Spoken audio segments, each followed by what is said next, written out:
Hey y'all, welcome back to DiamondTrail Ranch. In today's video, you're getting a front row seat, if you haven't noticed already in the first couple seconds, to something special. This is our freshly hatched chicks exploring their coop brooder for the very first time. This is one of the most exciting and heartwarming parts of raising chickens. And I'm going to walk you through everything you need to know if you are planning to hatch your own baby chicks or just brought some home, whether it's from a friend or a big box. You know, whether you're hatching them yourself like we did, picking them up from a local farm store or getting a batch through the mail. I will say that there is a ton of helpful information packed in this video.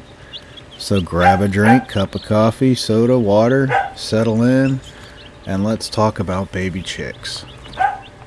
We have probably just shy of a dozen, I think, from our batch here. So let's go ahead and back up just a little bit for these guys and talk about how these fluff balls came to be. These chicks were hatched in our own incubators. We keep them at a steady 99.5 degrees Fahrenheit with about 45 to 50% humidity for the first 18 days. And then we raise it to 65 to 70% humidity for the final 3 days of hatching, called lockdown. A lot of incubators can do that for you. It takes about 21 days for a chicken for a chicken egg. These guys are just too cute. To hatch. And the key to success is a consistent temperature, proper humidity, and turning the eggs regularly, about 3 to 5 times per day up until lockdown. It's very, very important, guys. So just slow down a little bit. You want to go 3 to 5 times per day until lockdown, turning them. If you don't have an automatic turner, like I mentioned, you'll be doing that manually. Around day 20, you'll start hearing little chirps and seeing tiny cracks called pips. Everybody knows pips, I'd imagine, even from cartoons. That's when the chick starts breaking through the eggshell using its egg tooth, a tiny bump on the tip of its beak. Once it pips, it can take anywhere from a few hours to over 24 hours to fully zip and emerge. Don't help though, unless absolutely necessary. And I will say, because patience is key here, folks.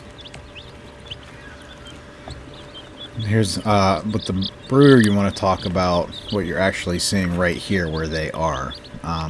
The setup is going to be where they're going right after the incubator, right after they've hatched. That's where they end up, right here, what you're seeing. You want it to be a warm, safe nursery for the baby chicks. It can be as simple as a plastic tote, a large cardboard box. We use, whether you have a little cage. You can use any kind of cage you can think of, it doesn't matter. Something, with the bars thin enough to keep them in and a roof over their head so nothing can get in or out. Either way, especially.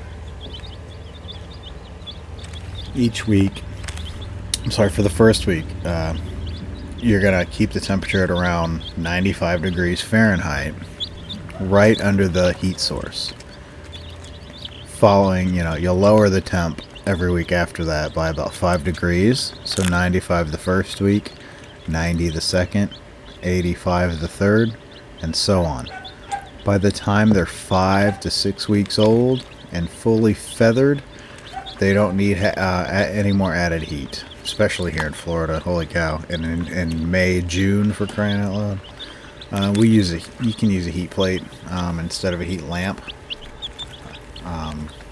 Because it's safer, honestly.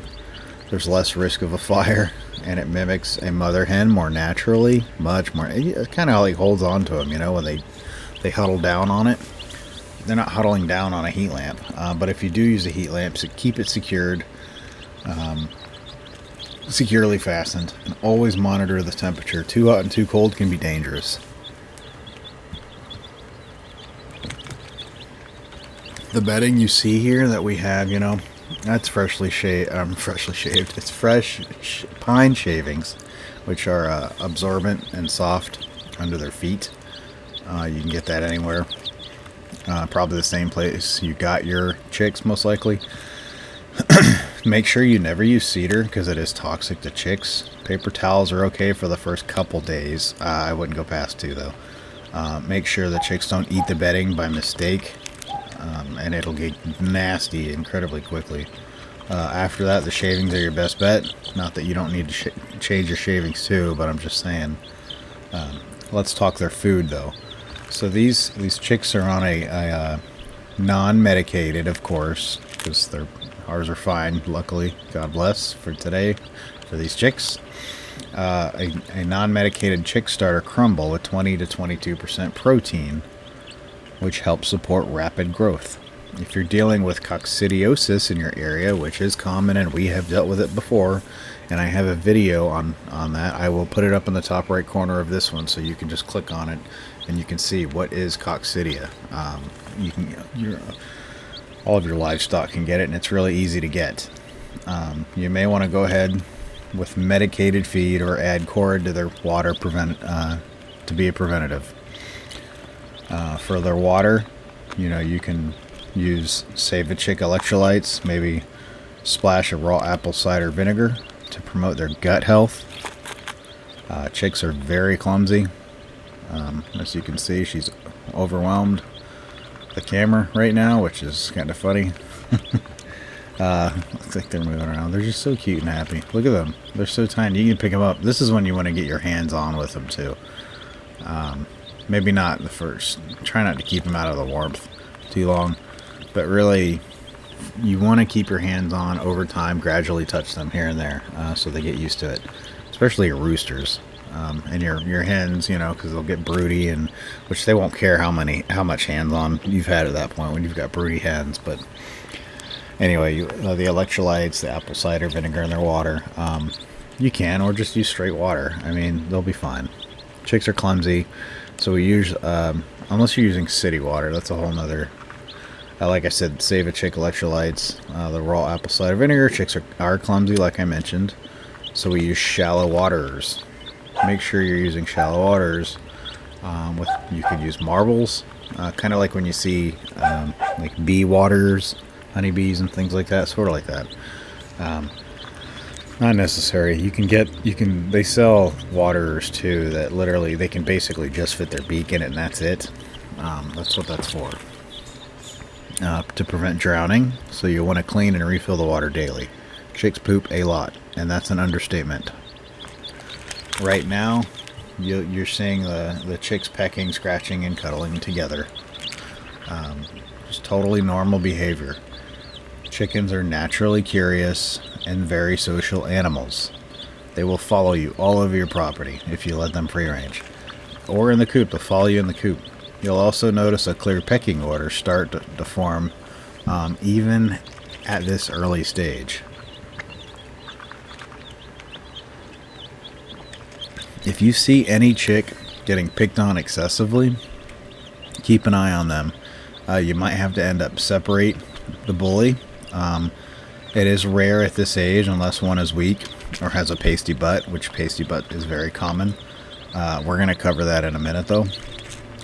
Sleepy chicks are also normal. Chicks nap a lot, often in funny positions. But if one chick is consistently lethargic, has labored breathing, or isolates itself, you definitely want to intervene and possibly offer some sugar water or Nutri-Drench for a boost. I mentioned that in one of I believe it was a video prior to this one. I think that was with goats. But part 5 here, we're going to be talking about common issues and quick fixes. Making sure we're touching all the bases here for brand new, just born chicks. Whether you just brought them home from the store, you probably got a million questions. Let's go over a few beginner issues you might run into. Pasty butt, like I just mentioned. This is when poop sticks to the chick's vent. Might not be a topic everybody wants to talk about, but look, you're getting into homesteading, you're getting into chickens, you're going to be dealing with some nasty stuff. It is what it is, right? Blocking them, the pasty bug blocks them from pooping. It can be fatal if it's not caught early, so save their life, literally. Check daily, clean gently with a warm, damp cloth. Spraddle their legs, spraddle leg. This happens when a chick's legs splay out to the sides and they can't stand. I believe we've had one chick I've seen do that. Often caused by slippery bedding. You can use a little vet wrap to brace their legs together like a hobble for a few days. It's an easy fix. Splayed wings or crooked toes. Excuse me. Usually from incubation problems, vitamin deficiencies or genetics. Vitamin B complex can usually help in those cases. Coccidiosis, of course, I mentioned I have a whole video on that, and I will put a link in the top of the corner for you, top right corner. If your chicks suddenly become droopy with bloody droppings, this might be the cause. Cord in the water for 5 to 7 days is the go-to treatment. Always keep it on hand. This here is going to be the best gear and supplies for chicken owners. I got a quick list of what we use and recommend for new chick owners. Heat plate brooder or a heat lamp. You might want to write these down. Thermometer or a temperature gun. Chick safe waterer with marbles if you don't have a way, if you don't have the little ones from this big box store where you can only basically get their beak in it. They're cheap. Or you can make one. You can use, a shallow dog bowl. Or cat bowl. Chick feeder. Pine shavings or hemp bedding. Chick starter feed, medicated or not. Electrolytes and vitamins. Cord for emergencies. Small pet scale to monitor their growth. You don't need that. For your own records, though, why not? You can write it down, save it in your phone nowadays, your calendar, wherever. They have apps. They have apps for that nowadays. It's pretty crazy what you can do with farming and homesteading in 2025. Optional, but you can do it. We also love to use a red nightlight. The red nightlight, if you want to check in on them overnight without waking them up too much. That goes for any animal, really, the red nightlight. That's actually good for people, too.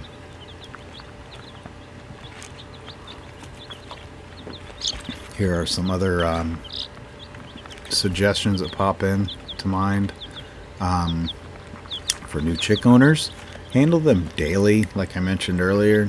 You see them going around living their life, being happy. Just, you can pick them up and love on them a little bit, softly, gently, so they get to put they have a good memory.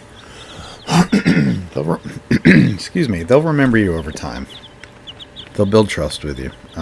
Make sure you wash your hands. I can't stress that enough, though. Wash your hands.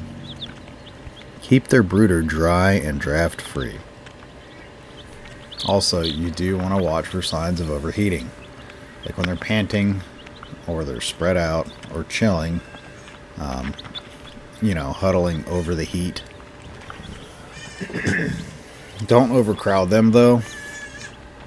A good rule of thumb with the overcrowding, you want to do about 0.5 square feet per chick at first, increasing as they grow. They have more room than it looks here. It's because there's food where I have the camera set up. Literally, the food is like right in front of them, so they're all huddled on the food. That's any animal. Your goats will do that. Your chickens, your ducks will do that. We have everything does that. Our dogs do that. They have plenty of room, acres to run around. Our chickens have acres to run around. They're free-range chickens, for crying out loud. Anyway, I'm just saying for you guys, make sure what you see here isn't the only space they have. If you have that many chickens. Introduce grit if you give them anything besides chick feed. And after, I'd say about a week old, you can start giving them occasional herbs like oregano or parsley, which is cool. It's fun. Sometimes scrambled egg for protein. Believe it or not, yes, they can eat eggs. They can eat chicken too. have other videos, I believe, in my shorts catalog on our channel here of them eating eggshells, scrambled eggs, and whole cooked chicken. So they eat it all. It is not inhumane for chickens to eat meat. What happens next with them? Well, that was a lot for the first week. So week 2 or 3, but you have all that. It's really not. They're a lot more. They are a lot less. Let me say a lot less. They are a lot less maintenance than you think they are. This is just to get you prepared if you've basically never had chicks before, or you forgot, or you're rusty.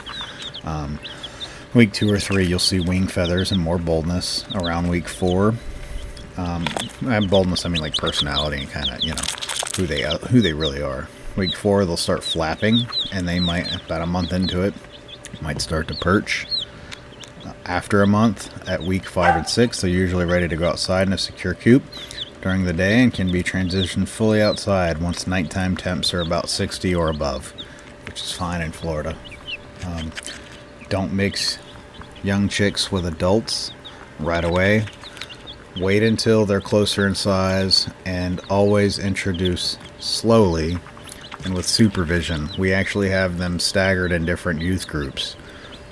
We have our youngest here, and then we have another cage where for the next group that's older than them, and then another cage for a group that's even older than them, and then from there they get transitioned into the chicks. I'm sorry, with the regular hens and, you know, roosters. But at that point, if you have enough, they're probably developed their own cliques anyway, especially if they're free range. So at that point, you know, that's it. They're running off. You're watching our freshly hatched chicks settle into life in their first coop, from hatching to heating, feeding to health. Guys, I hope this gave you a complete beginner's guide to raising baby chicks, because that was literally all you need. If you have any questions, comment in the down below. I will reply. If you found it helpful, give it a thumbs up, hit subscribe, and if you're new here, if you could do that, that would be fantastic, because I upload videos daily. Whether we go live, or whether we do a short or 5, or a regular, how-to do DIY, something like this. We do it all here. This is DiamondTrail Ranch. We will see you guys in the next video, so stick around, make sure you subscribe, because we do it all here.